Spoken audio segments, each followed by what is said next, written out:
You are listening to Packers Talk Radio Network. PackersTalk.com. Eddie Lacy, Mike Daniels, Gilbert Brown, Don Barclay, Micah Hyde, your Green Bay Packers, yesterday's legends and today's superstars. From corporate or nonprofit events to private parties, add some spice, hire a Packers player from Mayfield Sports Marketing. For details, just go to PackersTalk.com and click on Player Appearances. Are you looking for some signed Packer memorabilia? Look no further than Waukesha Sports Card.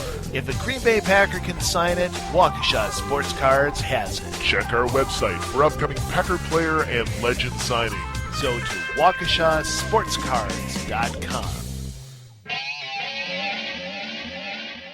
This is Titletown Sound. Prepare yourself for overwhelming intelligence. He's going to look like Gronk riding a unicorn carrying a lightsaber. I know how toast works. Clay Matthews, Squirrel Whisperer. Your squirrel naming game is not strong. The turd cheeseburger could come back. If one of us wants to pee on it, sure. I'm not bailing you out on that. I was acting unprofessionally. I'm just here to ruin things. Welcome to episode 64 of Titletown Sound. It is the Jerry Kramer edition of the podcast. I'm Dave Bobke, and I am awesome. Also here this week is Kristofco. How you is, Chris? I wish I were as awesome as you, Bobbo. Don't we all? We have no Jeremy this week, but rather than go down to the store and get more, we're just going to use TitletownSoundoff.com writer James Korsmo instead. James, welcome to the show. Thank you, sir. I'll be your Ms. Dow. Sounds good. Hey, I like that. Are you guys? So hold on. Before we keep going, is this some sort of plot by the two of you to make like wrestling references that I won't understand for the entire night?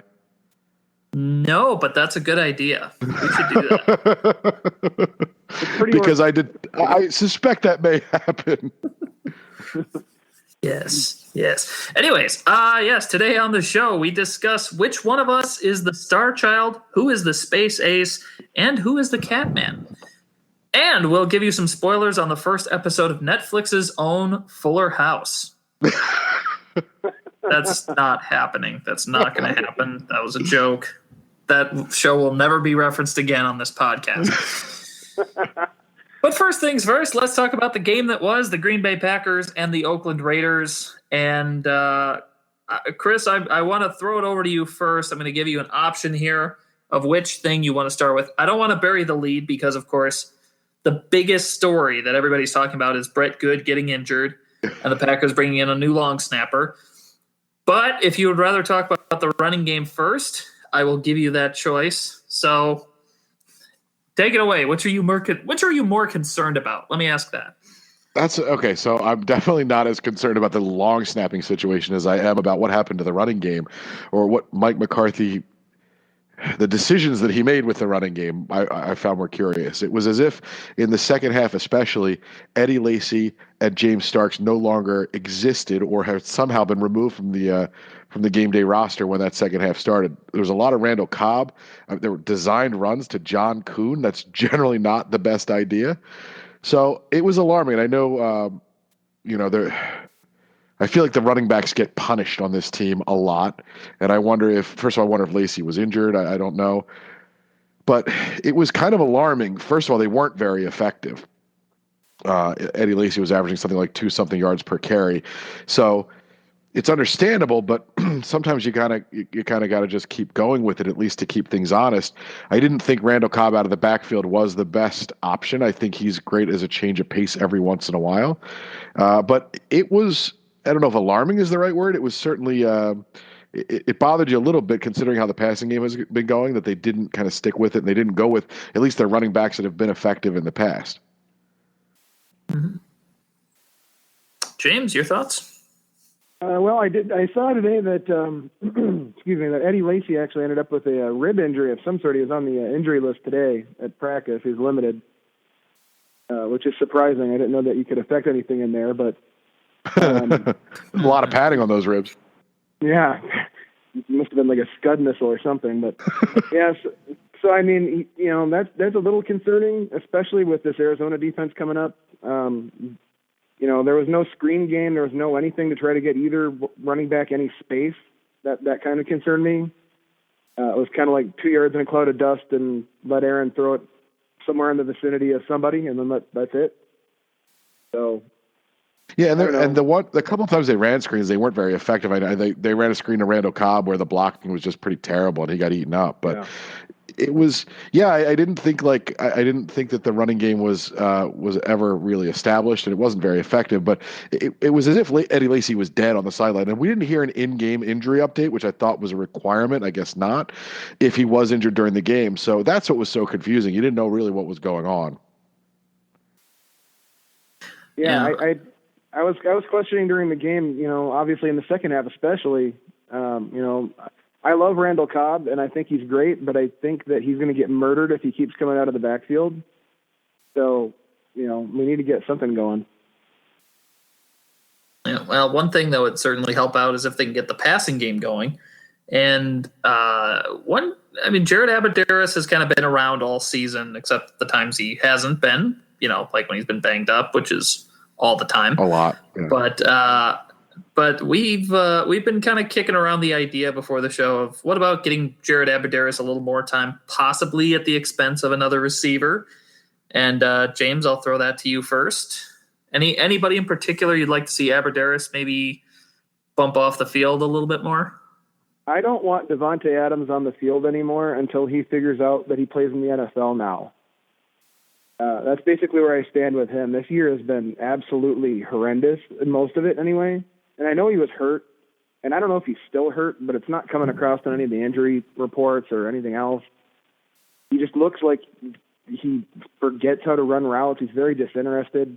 Abbrederis, if nothing else, he has an energy to him, and he runs crisp routes. And if Aaron gets the ball to him, he seems to hang on to it.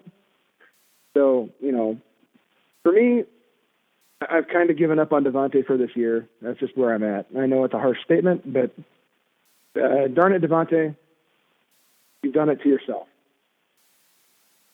I unfortunately agree with you. I wanted some, natural, harsh conflict between the two of us. But how can you disagree with that? Abbrederis has not been on the field much, but when he's there, I think he's shown, like you said, a little bit of an energy. I think at this point, Adams, it has been so bad, I don't know how you could go with him. I was always under the impression that Adams was kind of a gamer. He would show up when the time was necessary, but he hasn't shown up this year.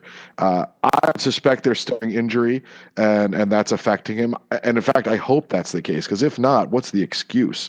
But he showed up in big games last year. I don't know if he just forgot how to do that, if the fact that, he's now moved up the pecking order, that he's getting more attention, if that's really affecting him that much. But I don't think it is. I think his routes have been poor. He hasn't been able to catch the ball. It's not like, he's not getting separation while he may not be. The real problems have been, simply catching the ball or running clean routes. I'd love to see Abbrederis, as long as he can stay healthy, knock on wood, knock on anything. Yeah. I really love to see him, because I think he does have that energy. And okay, I'm going to do it because I think it's actually required in the Packers podcasting bylaws. But let's talk Jeff Janis for a second. Yes, please do.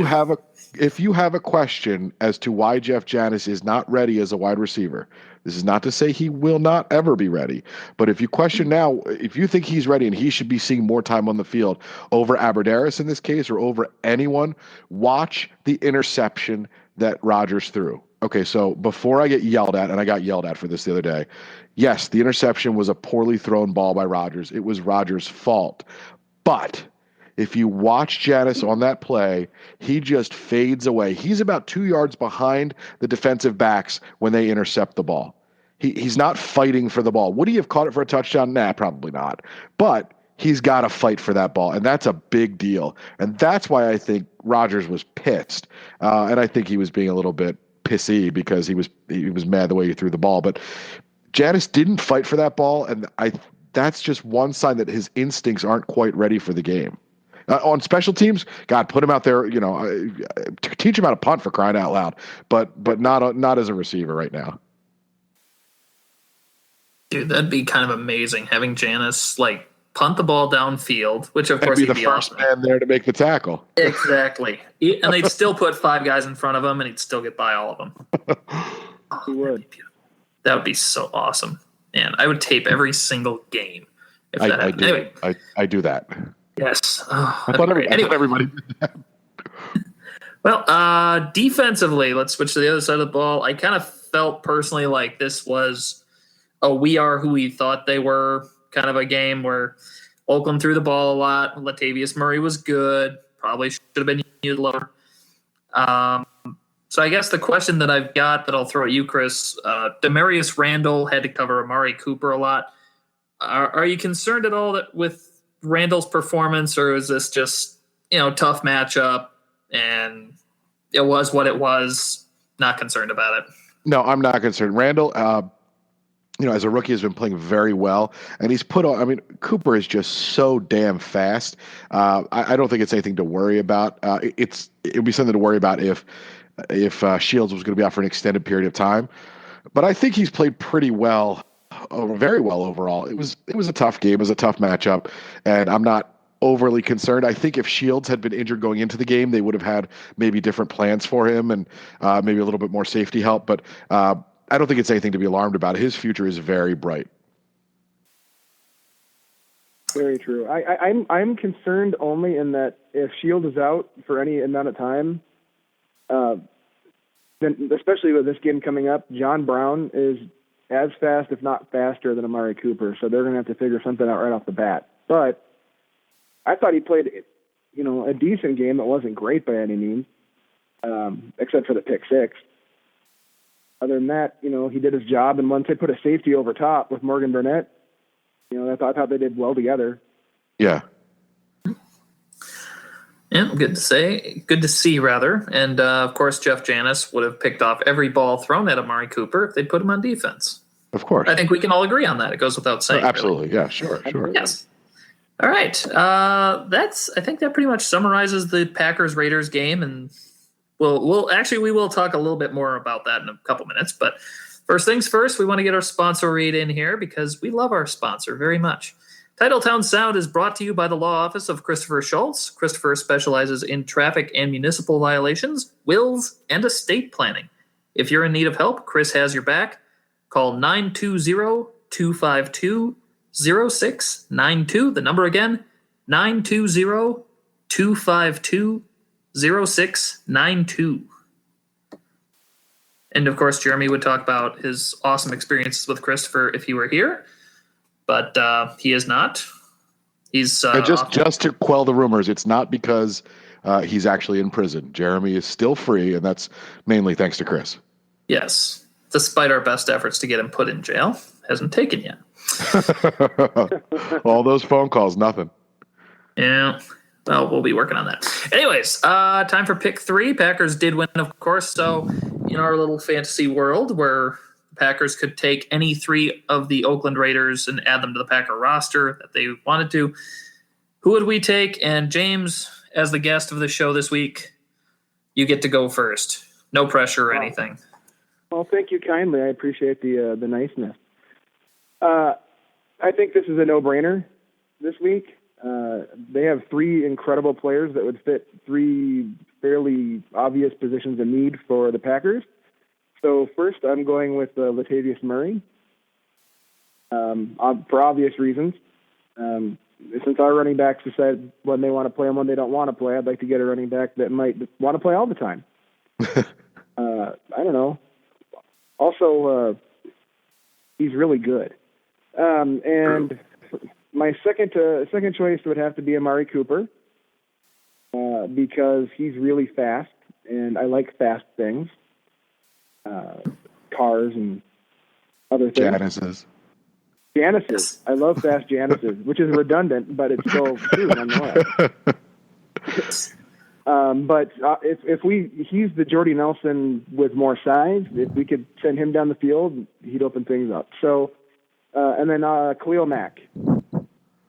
He's a stud. And I was frankly impressed and shocked that we only held him to 1 sack on Sunday.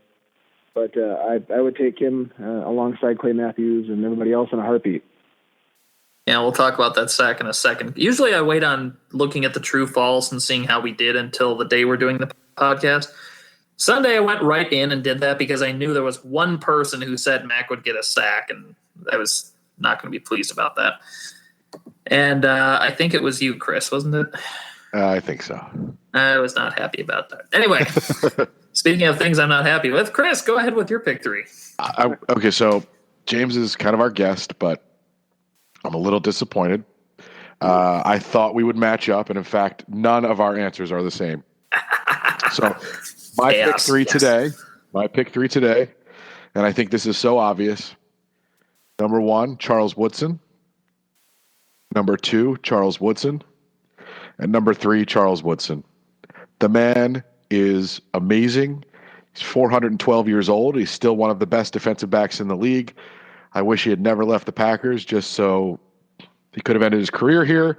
And I love the man. So maybe it's a little overboard, but yep, I'd take him 3 times. Interesting. And I really wish that Rodgers interception had gone to him. I wouldn't have even felt bad about it. I would have, personally. Rodgers after the game, he was going for Wood, so. he said he's throwing for Woodson, but he underthrew it. Yeah. Interesting.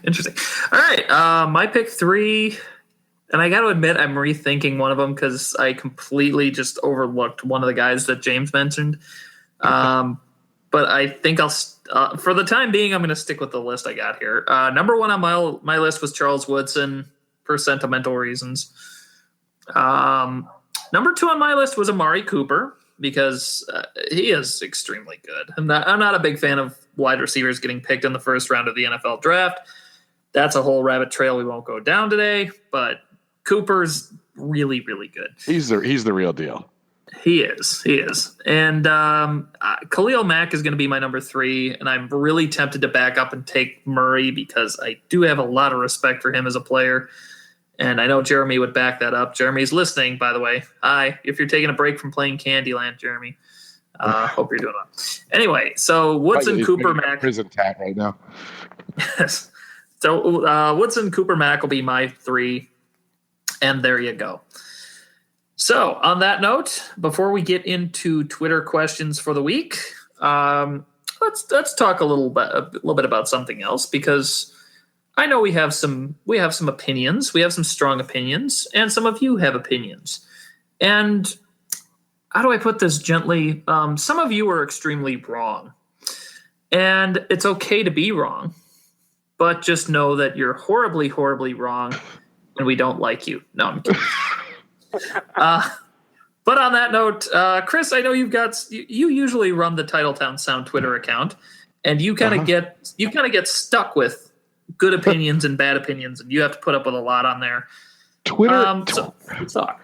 Twitter is almost unlivable on game day if the Packers aren't winning by like 20.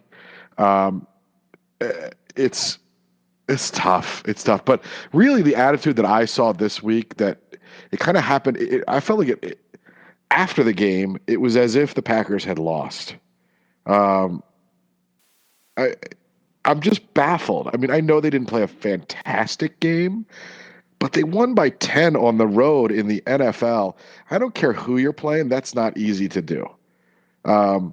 They did not play a perfect game, but the defense played well. The offense showed some signs, I thought.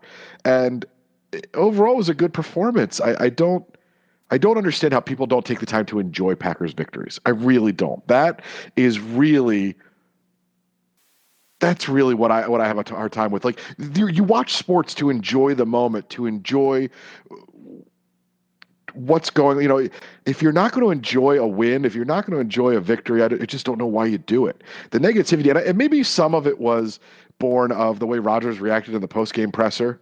I mean, he was really douchey, for lack of a better term, and seemed very negative, and it was odd. So I think that kind of fueled some of the fire, but I don't get it. Guys, enjoy the game, enjoy a win. It's fun. You know, it does. Not everything has to be how exactly will the effects of this game impact the playoff run. No, they won the game. They've won 3 in a row now. You know, enjoy it.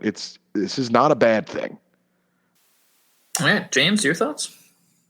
I couldn't agree more. I think that as a fan base, the Packers fans are used to having such access to the team because they're owned by the fans, and the beat writers are all over Twitter and everywhere else, and every other thing you see everywhere in Wisconsin is Packers, and so people feel like they have a vested stake in the team. Like if the team loses, they lose, and they all seem to know how to win, more so than the coaches on the team that have been in the league for 40 years.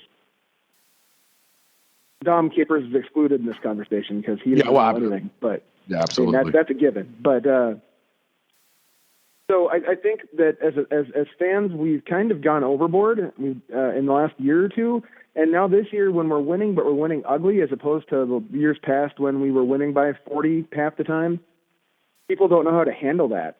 And so they vent in the only way they know how, which is to go to social media, and the sky is falling until they're blue in the face. It's gotten to the point now where during games and after games, unless I have to, I try to stay away from Twitter because it makes me want to throw my phone, through my window. And my neighbor would be really mad if I did that because we're pretty close. So, chill out. My advice is try to enjoy the moment once in a while. Like I don't know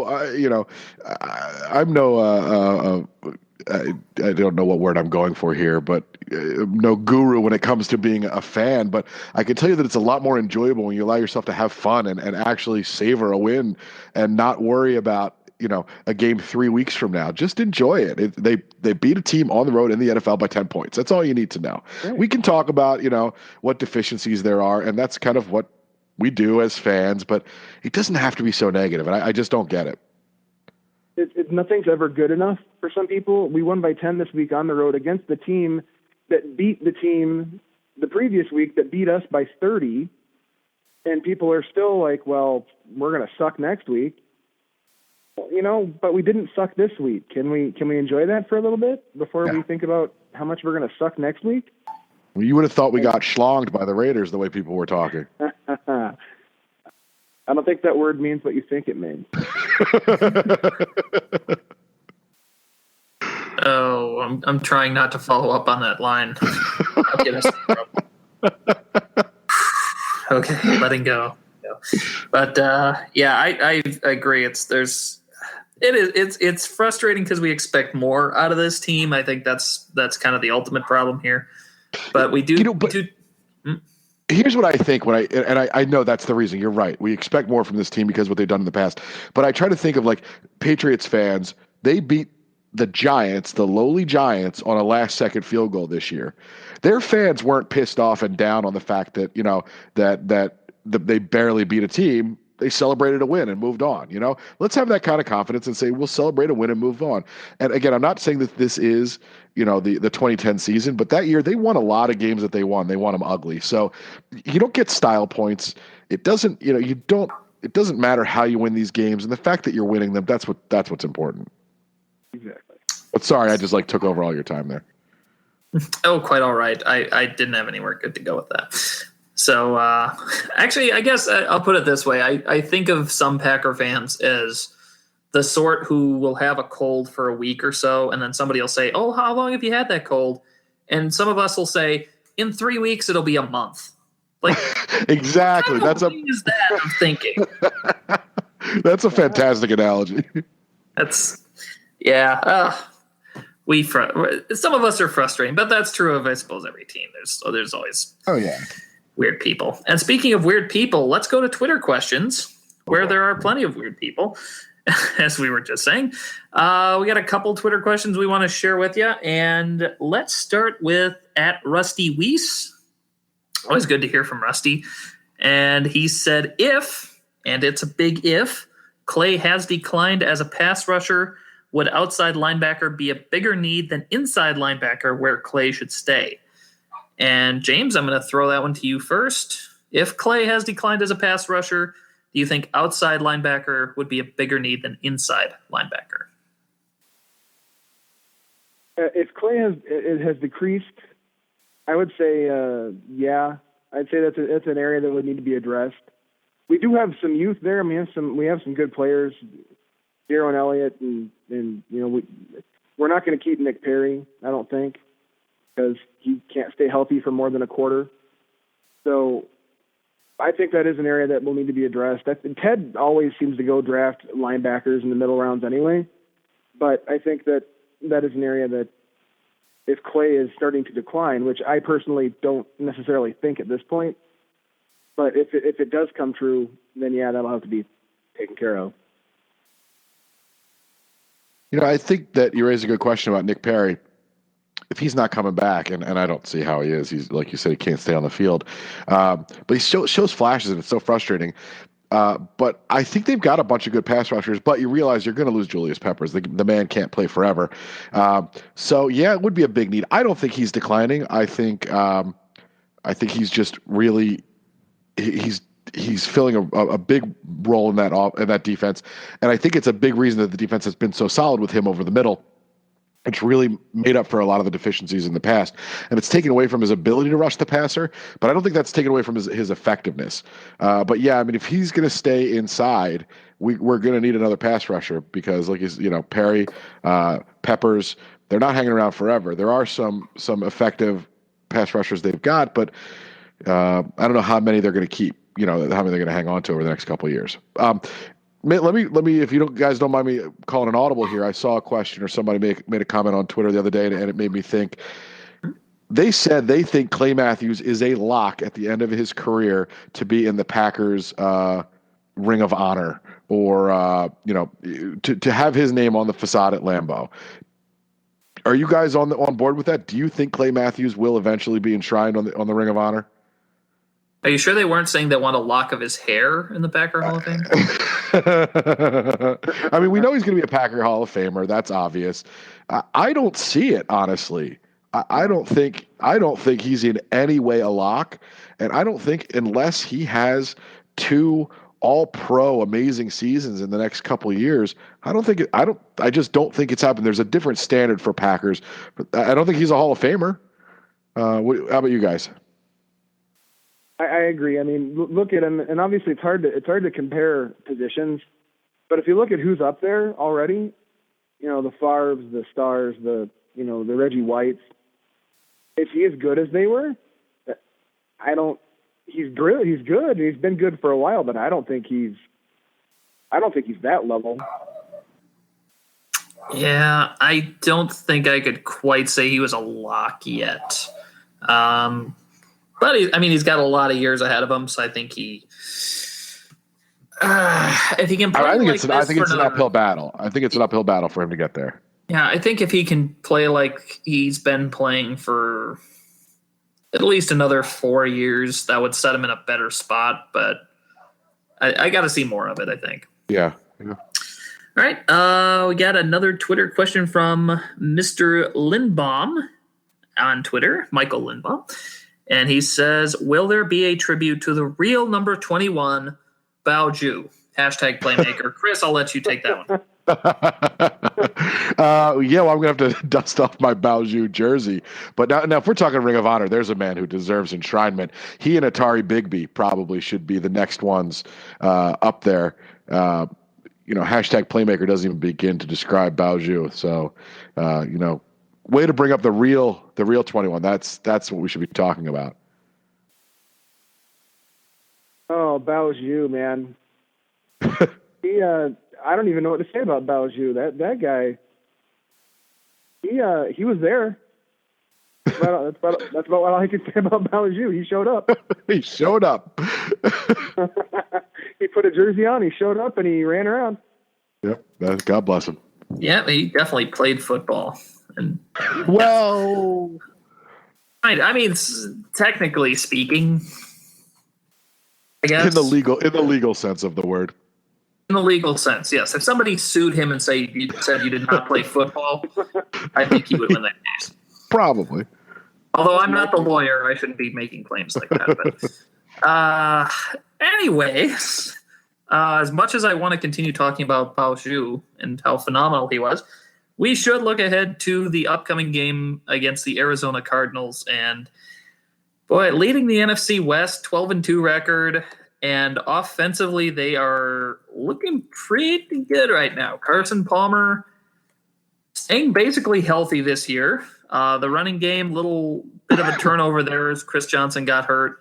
David Johnson's been running very well since then.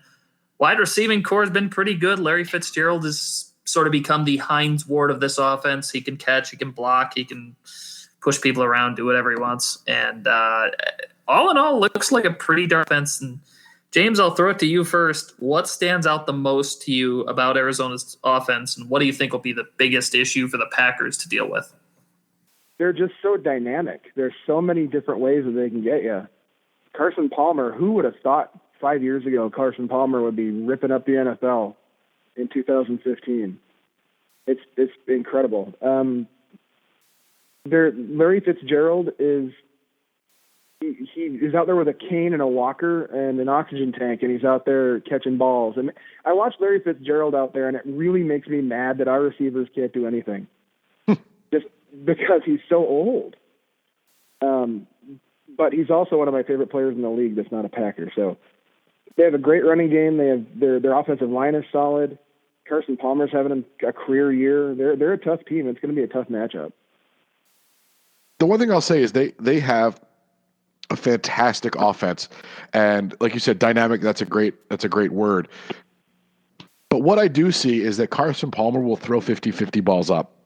He trusts his receivers, and he'll tell them go up and get the ball and bring it down for me. So what I do see is that there will be opportunities against this offense to make plays. They're going to get a lot of yards. They are going to get a lot of yards against the Packers. But it's going to come down to whether the defense can make the plays in the few opportunities that they're given, and they will be given some. And if they can, this team can pull off the upset. And yes, it is unfortunately an upset. The Packers are underdogs, as they rarely are. But I think Carson Palmer will give you that opportunity. I'm not saying he's sloppy. He's not Jay Cutler, but he trusts his receivers, and in that way, he will. He'll give you the chance to make a play. And I'm interested to see what this defense can do against that offense. This is a real test for a defense who we think is good, but we're not sure. As long as, and my only fear is that the offense won't be able to sustain anything, so we won't see the true defense because they're going to get gassed early. But if the defense, can really make some plays, we're going to see what they're made of. I'm actually excited to see what they can do against a very good offense. All right, looking at their defense right now, they are going to be missing Tyrann Mathieu. The Honey Badger is going to be out. Looks like Jared Powers is probably going to be the primary guy filling in. Some other guys might be getting more playing time, DJ Swearinger and so on. One thing that stood out to me looking at this team's statistics is they don't have anybody who's like a Clay Matthews type that's going to get a ton of sacks. These guys are going to just everybody's going to get sacks. They've got I've actually got it written down here if I remember to actually bring up that. Microsoft Word help me. 13 players with at least one sack. Wow. And a lot of these guys have 2.5 sacks. And I guess that's what stands out to me. And James, I'll throw it to you again. Arizona's defense is very good. At least looking at the numbers, they certainly are. They did well against the Eagles, too. Not that I'm going to elaborate on that any further, Chris. But James, what concerns you most about Arizona's defense? They're tenacious. They fly around. They get to the ball. They're aggressive. They got a guy playing for them named Frosty Rucker. Awesome. Which I just love. I think that's great. Makes me hungry. Yeah, I want Wendy's whenever I hear this guy. They're super. Patrick Peterson is just as good as it gets back there, and we're gonna have our hands full trying to get guys open, which is hopefully Eddie Lacy brings his game this week, because otherwise it's gonna be a long day. Yeah, this defense is really good. Although without Tyrann Mathieu and And so what Swearinger was, I think he was a street free agent like 3 weeks ago. And now you've got another safety coming in that's going to have to play. So maybe there'll be some opportunities there, some miscommunication, some blown coverages. So you hope to see something out there. But what the offense, what the receivers have done has not been impressive. Although I see that McCarthy's scheming them open a little bit more. Randall Cobb has been almost wholly ineffective in the last several weeks, and that's discouraging. I almost hope they put Patrick Peterson on him and just say, here, take care of Randall Cobb, because Randall Cobb has taken care of himself in many ways this year, and has failed to be effective. The defense is going to be good. The offense is going to struggle. It's going to be a tough time. It's going to be a matter of turnover battle, I think, in this game, and a few sustained drives by the offense, so that the defense can won't be gassed. I really think that's one of the biggest factors in this game. One of the biggest things that will affect the outcome is, can the offense stay on the field long enough and sustain some drives and win at least the field position battle, so that the defense isn't constantly on the field. All right. Time to move on to our next game, Fantasy Pick'em, where the winner gets 30 seconds at the end of the show to say whatever they want, football related or otherwise. And for the first time, Chris has won, and we'll get 30 seconds. And you gotta be feeling pretty good right now. Well, I'm feeling less pathetic than I have been in the past. That's good. Yeah, it was a very good week for you with Aaron Rodgers and Amari Cooper. That worked out okay. You know what? I was feeling okay with Derek Carr, and that didn't work out so good. But darn you, Eddie Lacy. So I am happy to report, however, that Jeremy finished in third place. So he's down at the bottom where he belongs. Excellent. And hi, Jeremy. And therefore, we're going to be playing Fantasy Pick'em here, where we select one Packer and one. Who are we playing? The Cardinals. We pick one Packer and one Cardinal. That's solid research you've done there, yeah. Yes, for fantasy football purposes and stuff and something. I forget how this works. But anyways, since we don't have Jeremy this week, James, you get to pick in his place, and basically you get to pick his team for the week. Poor Jeremy. Yeah, so no pressure, but look forward to doing this again next week, buddy. Yes. One Packer, one Cardinal. One Packer, one Cardinal. You get to go first. Who you taking? All right. Well, I've flip-flopped back and forth on this one for a while. There's three guys that I want to take first, but I'm going to go with. I'm gonna guess it's a bounce back game for my boy Eddie Lacy. I think he's getting it back this week. If the pattern holds, where he's had one horrendous where did he go game, and then he comes back and for $125 and a touchdown. And plus I think with the aggressive nature of the defense, I think there'll be some screen passes this week. So I'm going with Eddie Lacy. Okay, I like that pick. I like the optimism, and I like that I can pick from both quarterbacks. Ooh. means I'm getting a quarterback, which I don't mind. It does. So, see, now here's the strategy, because now I got to figure out, how do I screw Chris over here?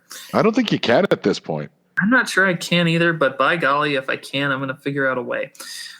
I feel dirty doing this, because he has never slipped past the second pick. I can't take Rodgers second. I got to go Carson Palmer. Oh, that allows. Oh, I love where I am now. Yeah. I like your pick. I actually think your pick is the right pick. Mm-hmm. Actually, I don't know that it's the right pick, but now I got to decide who I'm taking. And obviously, with my third round pick, I will take Aaron Rodgers. Of course. And now I got to take Larry Fitzgerald. Okay. That might not be the best choice, but I've had a couple beers, so, whatever. There you go.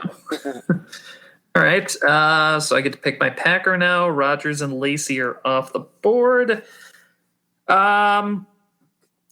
Let's see. Screw it. I'm going to lose this week anyway. If I take Randall Cobb, he's going to be awful. So I'm going to take Jared Abbrederis. Oh, I like that. Wow, I like that. Bold. All right. That could pay you off, my friend. Yes, I'm going to do it for two reasons. A, he's going to probably play more this week. Be a good week for him to go off. And second, it means that Jeremy's team that James is picking can't take him.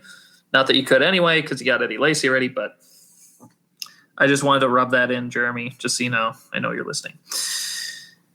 Anyway, James, you get to pick one Cardinal. Who are you going with? Well, I'm going to go ahead and go with John Brown, I think. He is a speedy man, and I think last week we learned that we have trouble with speedy men. Yeah. So, and I've been watching some Cardinals games last month or so, and every time I watch, he scores like 3 touchdowns. So I'm going with John Brown. All right. That's a good pick. I was thinking about him, but if I had taken Aaron Rodgers, I might have gone with him, but then I couldn't have Abbrederis, who's going to score 50 points this week. Positive thinking. All right. Moving on to our next game, True False, where, well, it's sometimes I think it's good Jeremy's not here because last week was not so hot for him. I got 1 out of 5 correct. I got 2 out of 5 correct. And Chris, you're back to 500, my friend. Getting 3 out of 5 correct.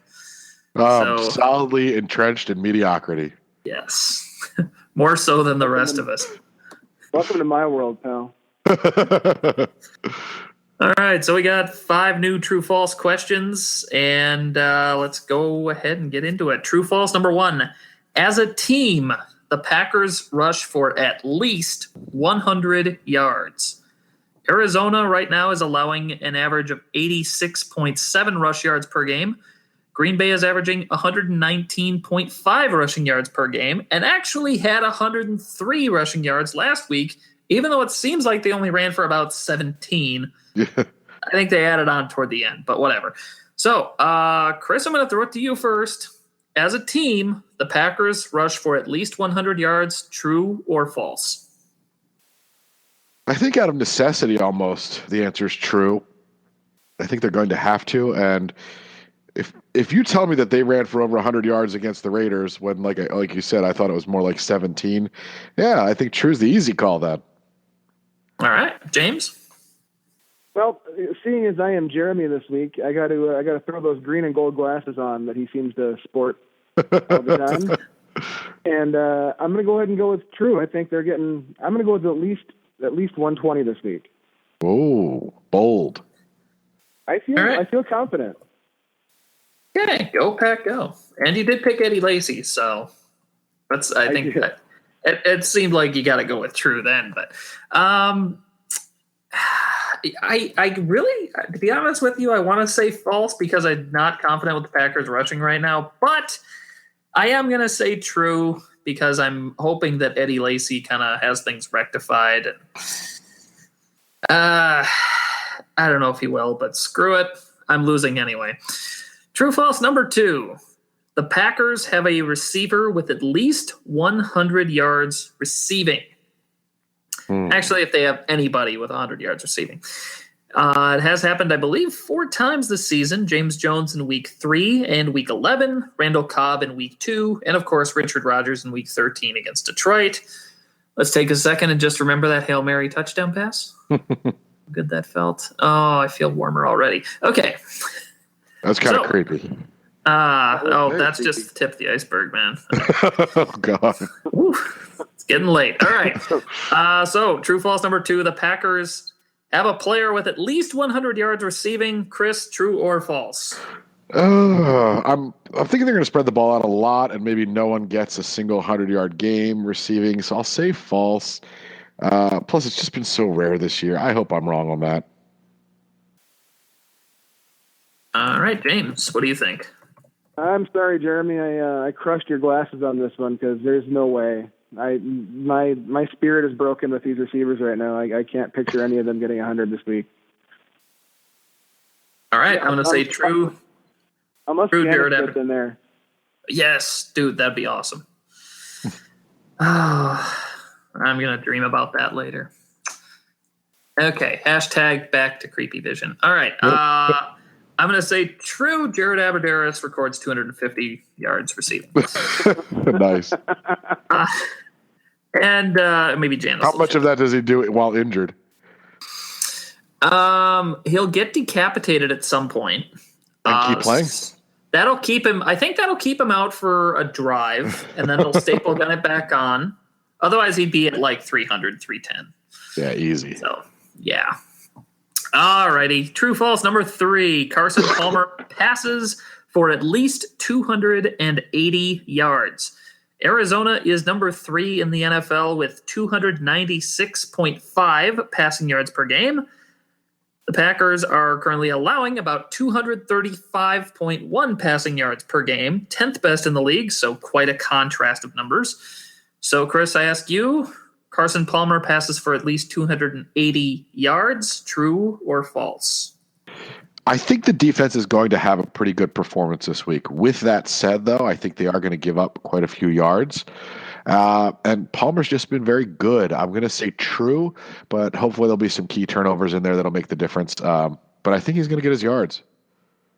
All right, James. I'm going to go with false on this one. I think they're going to do a lot of running, and maybe Carson Palmer will have 3 touchdowns through the air, but he's not. I don't think he's getting 280. All right. Plus, he could get hurt. That's always the tricky part of these things. Well, he's going in a little hurt. Hope who knows? Yeah, he is due. So there's that. I picked him, I think, in fantasy pick'em, so I guess I have to say true, and that's the only reason. So, plus, I believe that he will throw for more than 280 yards. So that factors. So there's that. There's that. All right. True, false, number 4. David Johnson rushes for at least 92 yards.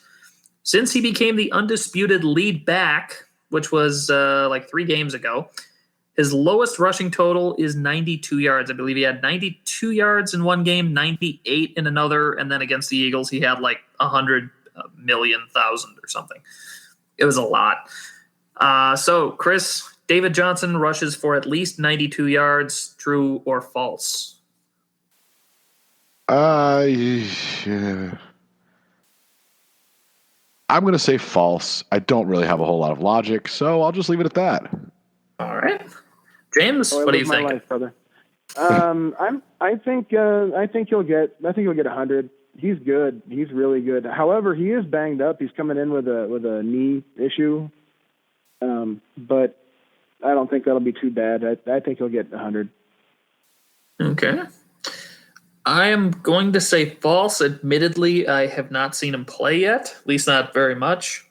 So I always think whatever goes up must come down eventually. So I will say false. I'm going to put those glasses on and pretend like Jeremy is playing the Go Pack Go music, which plays in my head 24 hours a day, 7 days a week, because Jeremy plays it every week on the show. Thank you, Jeremy. I think my meds are wearing off. Okay. True, false, number 5. Arizona wins the time of possession battle by at least 3 minutes. According to sportingcharts.com, Arizona is number 1 in the league in time of possession, averaging about 32 minutes per game of possession. The Packers are at 29 minutes of possession, 24th best in the league, so 32, 29. It's about 3 minutes. There's an extra minute in there somewhere, but don't worry about that. They're rounding. There would be no math. Yes. So Arizona wins the time of possession battle by at least 3 minutes. Chris, true or false? By 3 minutes, false. That's a big margin. They may win the battle, but it's not going to be by that much. Interesting. James? I agree. I don't think it'll be by that much. In fact, I could see the Packers taking the time of possession battle here, especially if we get the running game going. I don't think it's going to happen. Intriguing. All right. I'm going to say true. Now I'm really glad I asked that question. I thought that was a nice little sneaky one for me to use there. All right. Speaking of sneaky, it's time for Chris's 30 seconds of glory. I have no idea why that's sneaky. I had no segue at all. Just go with it. Go with your segue. Yeah. Beautiful. All right. Well, 30 seconds of glory. That seems to be what we're calling this segment here. And I'm not going to mention that you said anything about Philadelphia beating Arizona last week. So that's neither here nor there. And I absolutely. I think it's completely unfair that you're trying to undermine my only 30 seconds of victory that I have this year. So for this 30 seconds, I want to talk about one of the most important people when it came to the last Super Bowl run, Charles Woodson. I thought it was the right move to get rid of him when they did. Maybe it was. It made sense, but now that the way he's played and he just transcends football. He's one of those guys. It's a shame that he's going to end his career outside of the green and gold, where he played so many great years, where his career was revived, where he really became one of the best defensive backs in the history of the game. He'll be in Canton. He's one of the greats. It's a shame that he won't be finishing that up with a victory tour at Lambeau Field. But thank you, Mr. Woodson. I know you don't care that what I have to say on a podcast, but man, was he fun to watch. And so I thought dedicating that 30 seconds to him was probably worthwhile. I concur. All right. On that note, it is time now for predictions. Green Bay Packers and the Arizona Cardinals locking up in a Week 16 battle. Game that's fairly important to both teams. They both know they're in the playoffs, though. So, Chris, I'm going to throw it to you first. Who's going to win, and what's the score? Okay. Well, this is where the green and gold glasses come off. Well, I think it'll be a close game, a good game. I think in the end, the winner, Arizona Cardinals 28, Green Bay Packers 24. And hopefully, though, it shows a little spark and it's an encouraging loss, if that's possible. Because I don't think this team is done or incapable of beating the Cardinals on the road. I just don't know that they're ready this week. All right, James, what say you? I say that yesterday I sent out a tweet that said, bold prediction, Packers win 28-24. And if I don't stand by that, then I'm a hypocrite. So, against my better judgment, I'm going to go ahead and stand by that. Packers 28-24, maybe another Hail Mary. I don't know. Something's got to happen, but we're going to walk out of there with a W.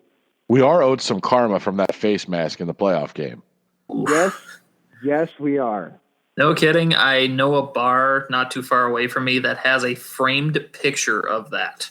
And I sit by it frequently. So, anyways, pictures are worth 1,000 words, as they say. And most of them we can't repeat on this podcast in that case. But that said, I hate to say that I am also going to pick Arizona to win this, but I've been waiting for the Packers to get things turned around and get back on the right track. And I feel like they're sort of on the right track, but they're balancing on one rail right now, which is not quite what you want. So I feel like the train is popping a wheelie. Does that work as an analogy? No, not at all. No. Yeah. Well, they never crazy train. Yes. We're going off the rails on this crazy train. I'm going to say... At least that's better than an Avril Lavigne reference. Well, maybe to you. Oh, now I'm disappointed. Anyways, I'm going to say Arizona 24-18. And another one of those days where I would love to be wrong about something I said on the podcast. But there we go. So on that note, this is normally where Jeremy would wrap up the podcast. Oh, so I guess I'm supposed to do that now, right? You can if you want to. Because I'm like second on the depth chart when it comes to Jeremy. So thank you guys for listening. We have a lot of great stuff on the website this week. I know it was last week's game, but if you guys have a chance, go back and check out James' recap of last week's game against the Raiders, because it is one of the best things I've ever seen written on a Packers blog. And I'm not just saying that because I'm associated with this particular Packers blog, but it's pretty hilarious. So check out the recap from last week. Follow us on Twitter.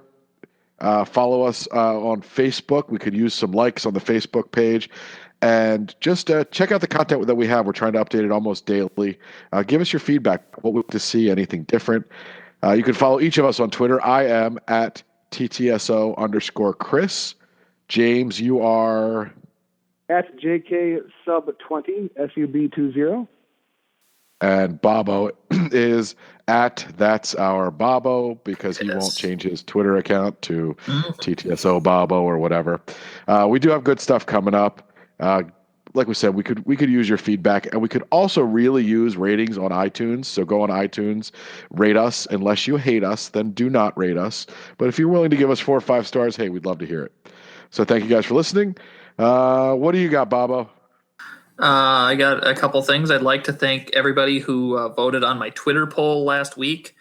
The question, I believe, was who is fatter, the New York Mets' big fat Bartolo Colon or Eddie Cheeseburger Lacy?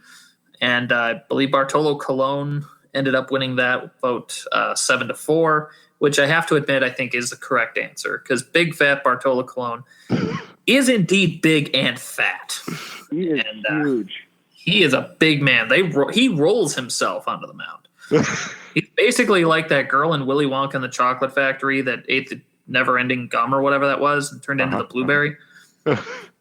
That's Violet Beauregard. Violet Beauregard, by the way. Yes. Bartolo Colon, I think, ate her at some point. So there's that. And, of course, I have to say, don't forget to pet your cat. James, thank you for joining us this week. Hopefully we can get Jeremy not to show up more often so you can join us more. And I am obligated contractually to say at the end of every podcast, good night, Prince Janice. All right, thanks, everybody.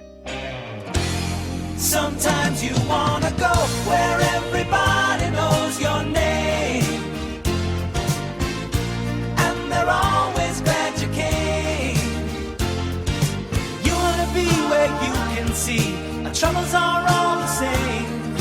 You wanna be where everybody knows your name.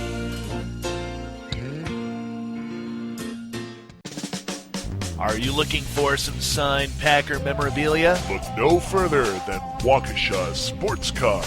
If a Green Bay Packer can sign it, Waukesha Sports Cards has it. Check our website for upcoming Packer player and legend signings. Go to WaukeshaSportsCards.com. Eddie Lacy, Mike Daniels, Gilbert Brown, Don Barclay, Micah Hyde, your Green Bay Packers, yesterday's legends and today's superstars. From corporate or nonprofit events to private parties, add some spice, hire a Packers player from Mayfield Sports Marketing. For details, just go to PackersTalk.com and click on Player Appearances.